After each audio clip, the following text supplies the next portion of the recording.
Bom dia, amados irmãos e irmãs. Nesta manhã de domingo, cumprimento vocês com a doce paz do Senhor Jesus, desejando que todos estejam bem, todos estejam animados para prosseguirmos com os nossos estudos de escola dominical. E nessa manhã nós temos um tema muito especial, que são as discípulas de Jesus. E nós vamos nos basear, entre outros, em Lucas 8, de 1 a 3, e Romanos 16, de 1 a 6. Então hoje nós temos esse tema tão adequado, tão consciente que nós temos do contingente enorme de mulheres que servem ao Senhor Jesus, que são discípulos de Jesus ainda, nos dias de hoje e em vários lugares do mundo.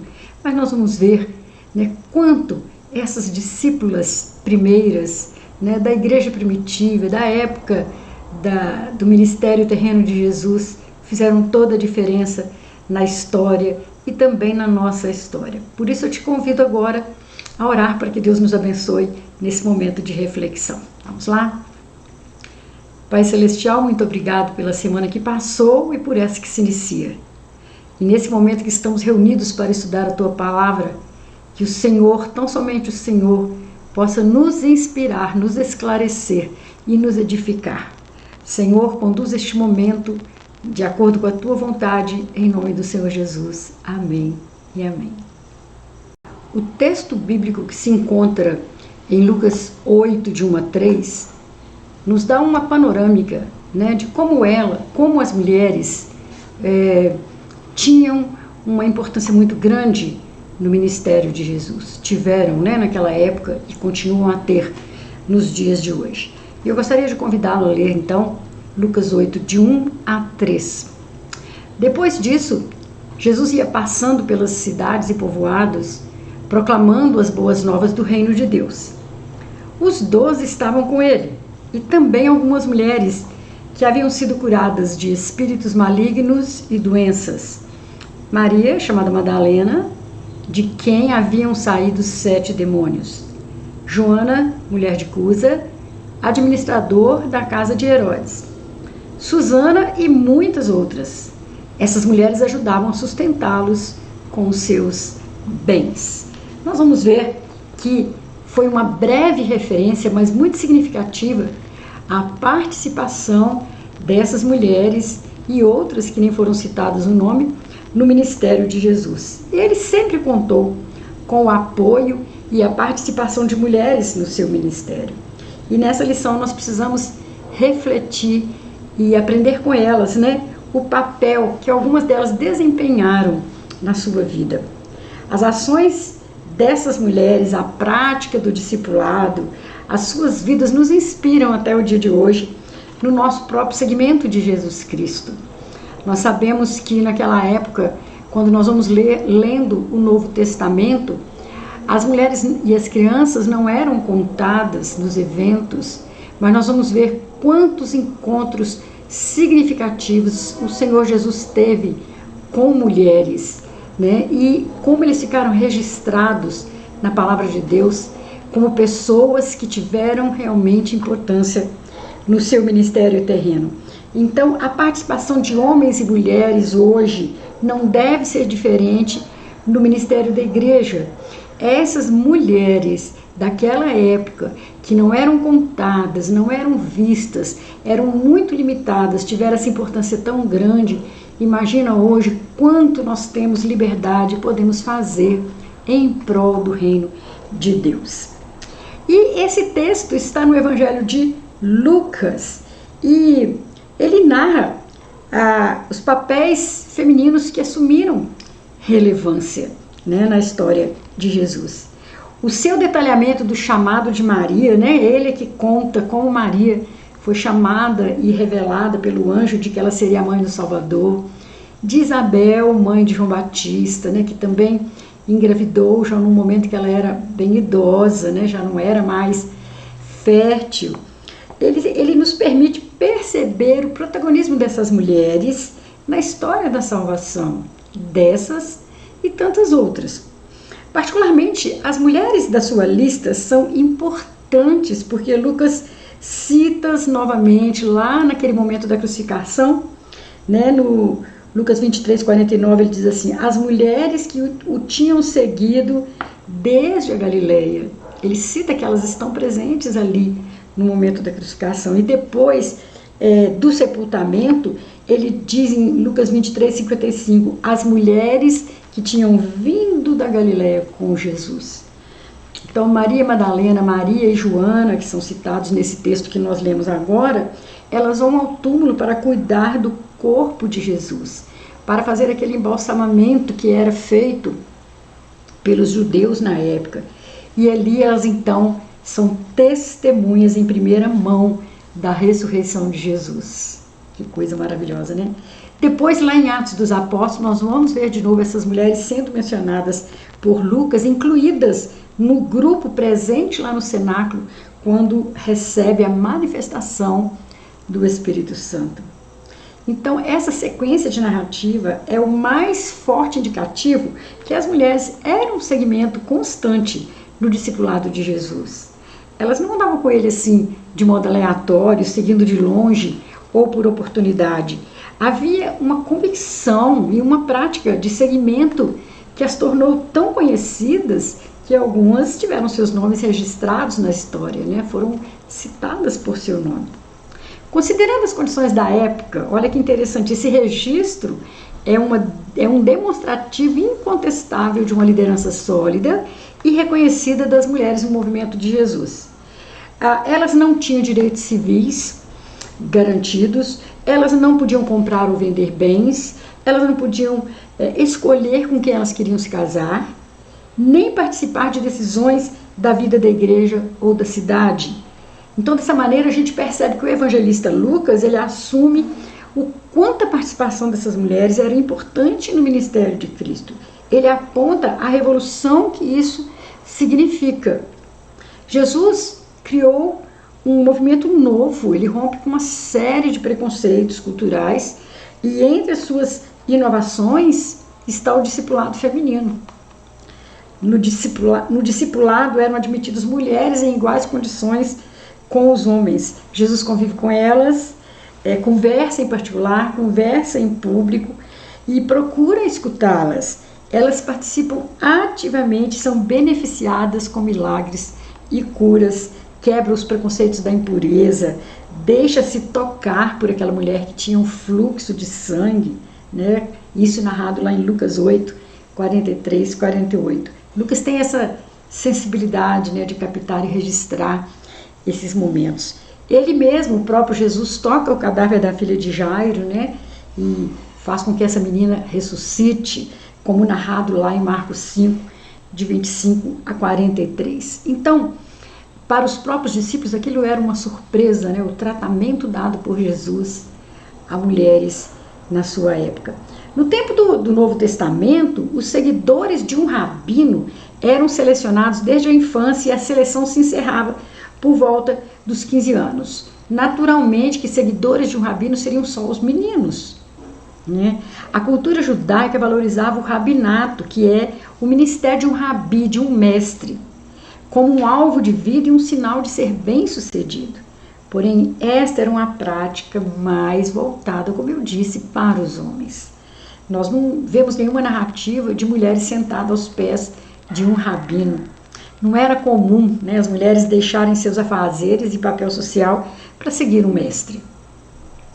Mas, porque algumas mulheres se arriscavam desse modo, fugindo de um modelo convencional da vida doméstica para seguir um rabino, e Jesus era considerado um rabi, um rabino na época, né?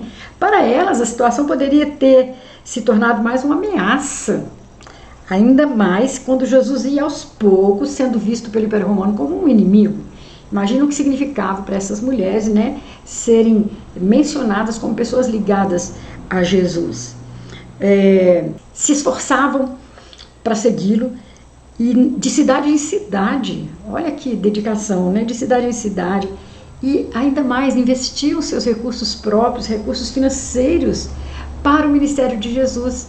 As mulheres, elas deviam ter pouca coisa que elas podiam dispor, mas aquelas, né, que tinham uma condição social melhor, elas tiravam um pouco do que tinham para apoiar o ministério de Jesus.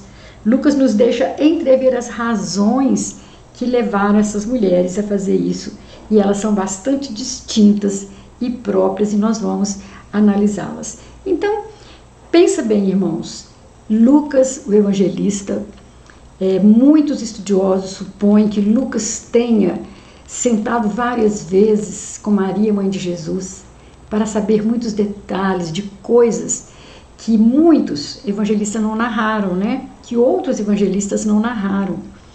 Então, Lucas sabe do nascimento, sabe daquela aparição do anjo para Maria, para Isabel.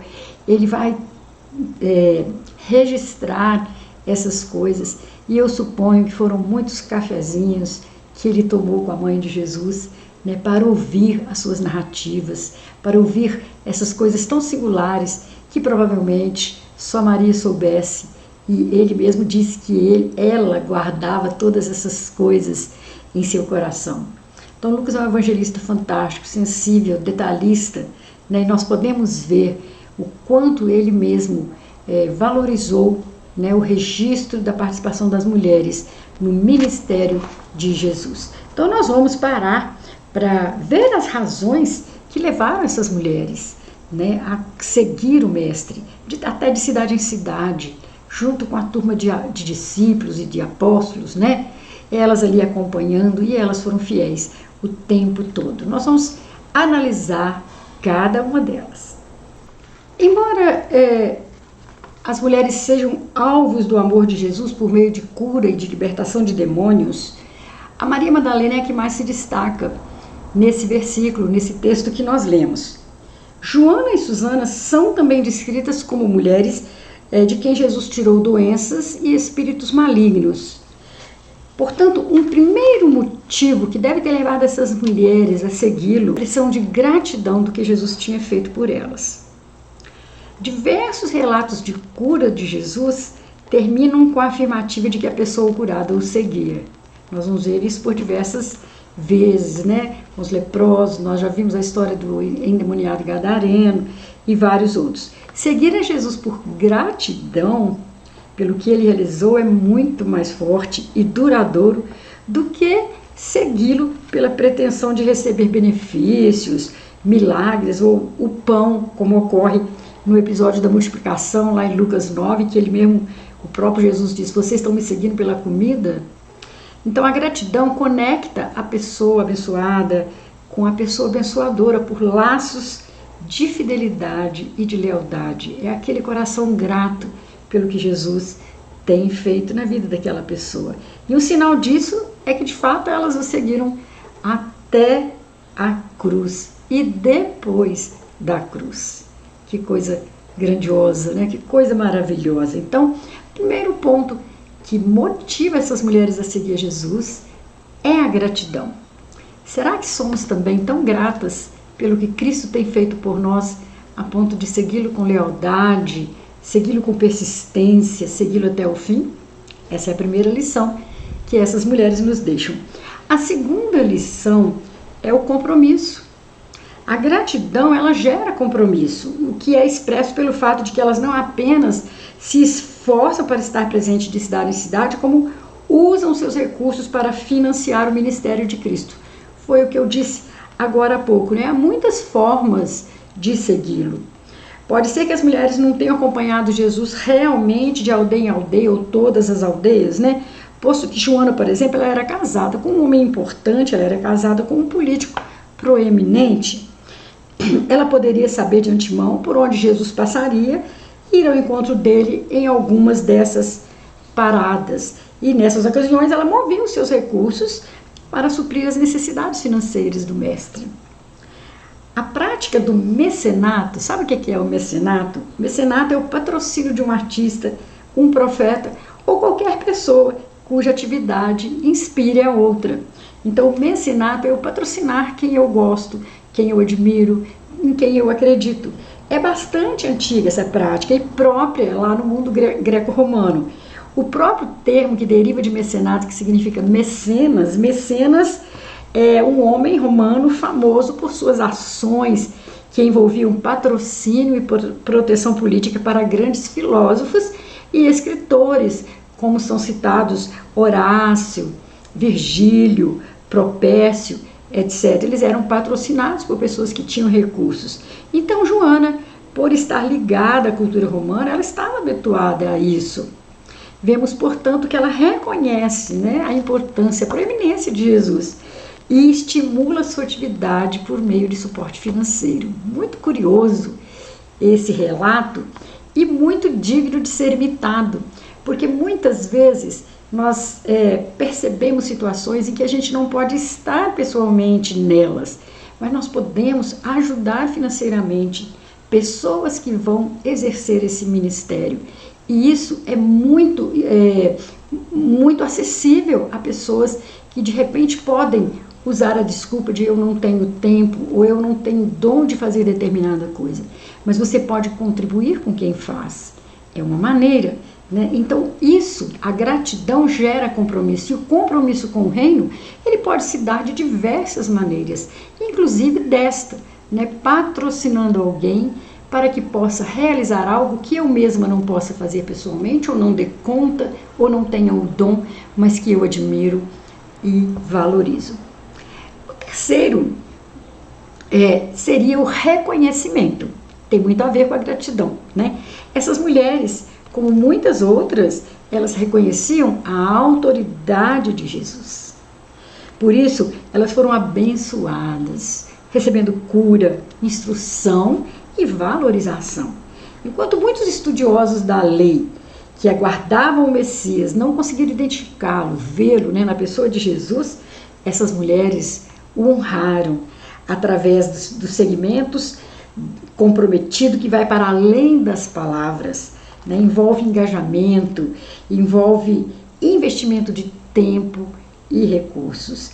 Ainda hoje nós precisamos reconhecer a autoridade de Jesus e o seu senhorio para nos tornarmos seus discípulos e discípulas.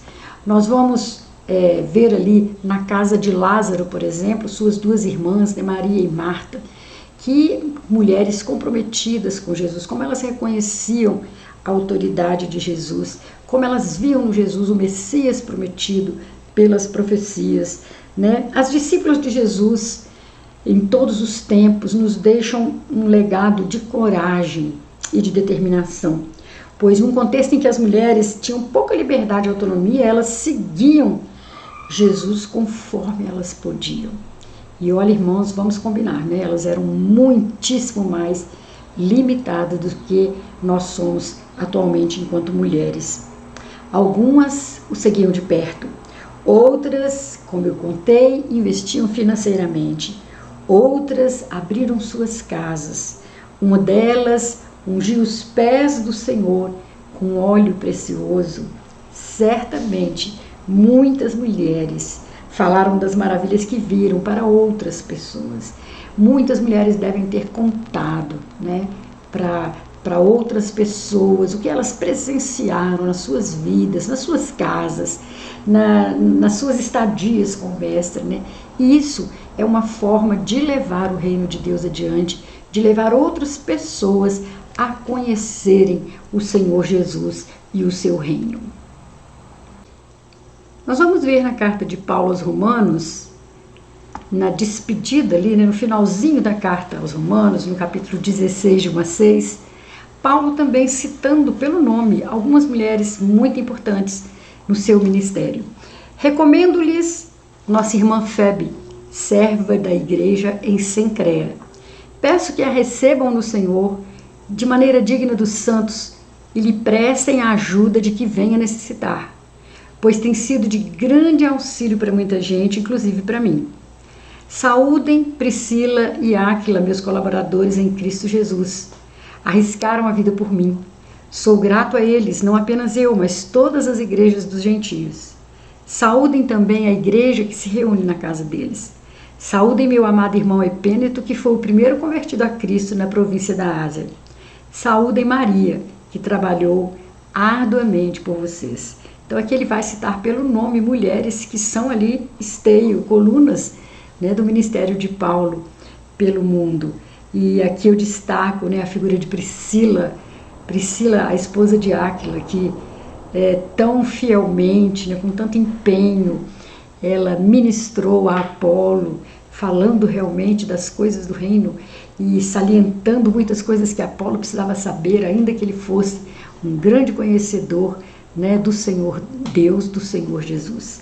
Então, Paulo também em várias cartas vai citar, né, muitas mulheres que cooperaram com ele.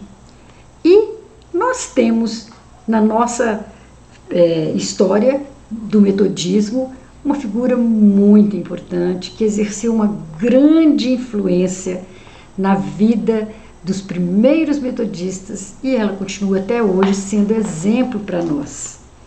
Algumas pessoas acham que a gente valoriza por demais a figura de Susan Wesley. Eu acho que nunca será demais, porque ela foi uma mulher que foi fonte de referência para seus filhos, que seriam mais tarde, né, os fundadores do movimento metodista. E num artigo que eu selecionei para vocês, né, ela é chamada Mãe do Metodismo, o autor nos diz assim: um dos relatos da vida de Susan Wesley que mais gosto é aquele que fala das reuniões de oração que ela começou a fazer em sua cozinha numa das viagens do seu marido, Samuel Wesley, pastor da igreja local. Era para ser uma breve devocional com os empregados da casa, mas o grupo foi crescendo, até que juntou 200 pessoas e começou a incomodar a estrutura eclesiástica. Afinal, naquela época, lugar de mulher era mesmo na cozinha, mas sem substituir o marido na pregação.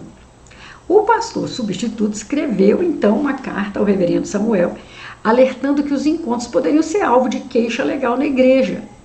Preocupado, Samuel escreveu à esposa, né, que parasse com aquilo que estava incomodando as pessoas, o fato de uma mulher reunir tantas pessoas e ministrar a elas.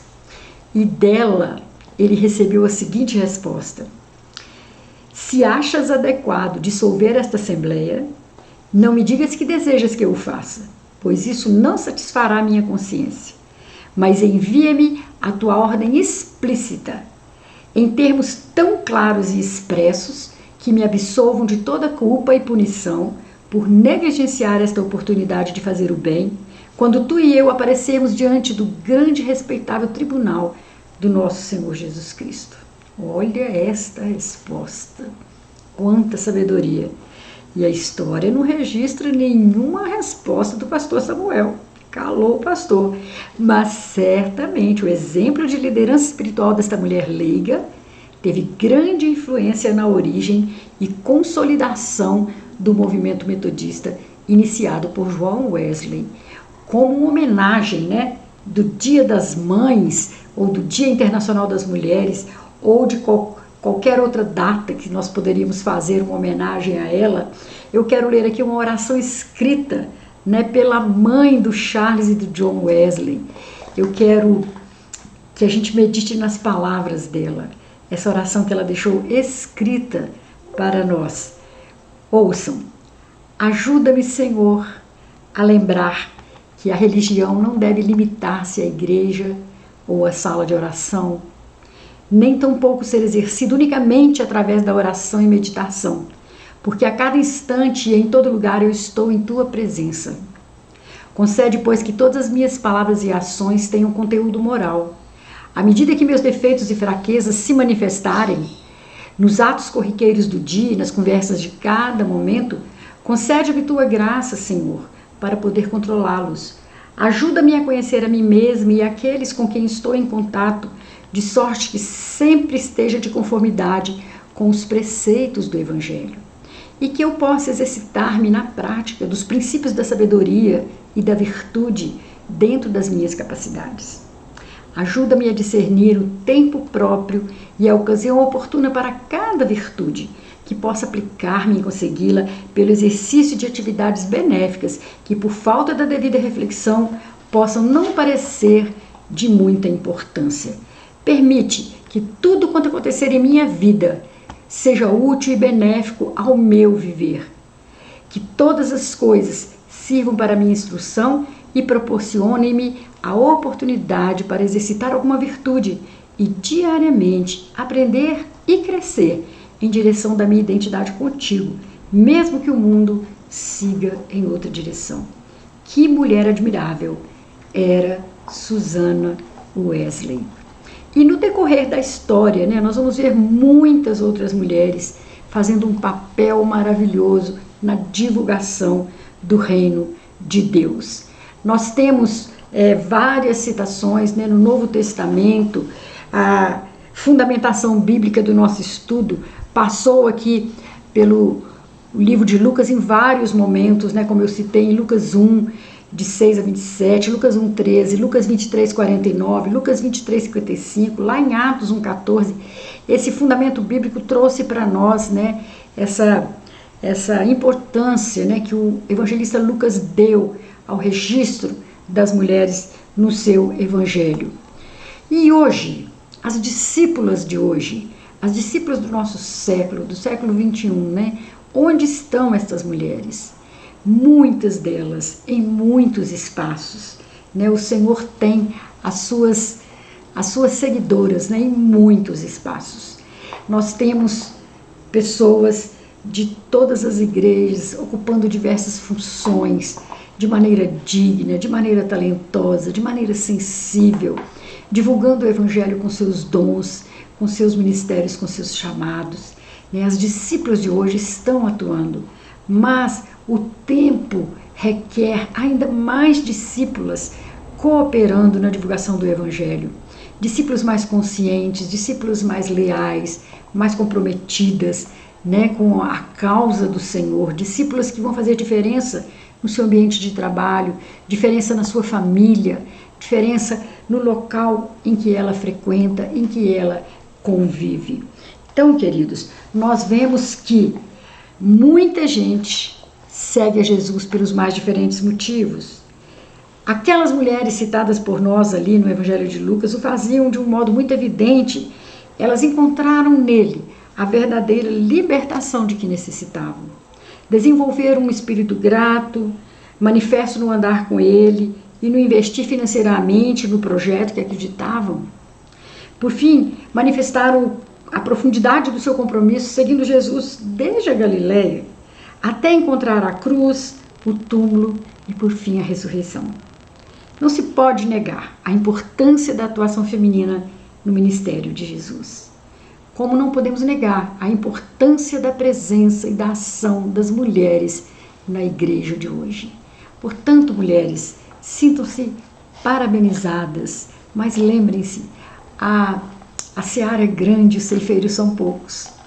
É necessário ainda muito mais ceifeiros para que o evangelho seja divulgado e alcancem pessoas que ainda não ouviram falar de Jesus, da sua bênção, do seu poder, da sua missão, mas principalmente do seu amor.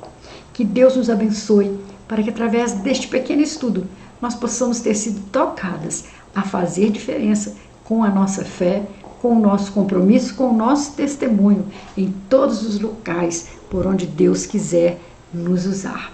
Deus te abençoe, te dê uma excelente semana e uma semana abençoadora, uma semana abençoada, uma semana que você seja instrumento de bênção na vida das pessoas. Até o próximo domingo.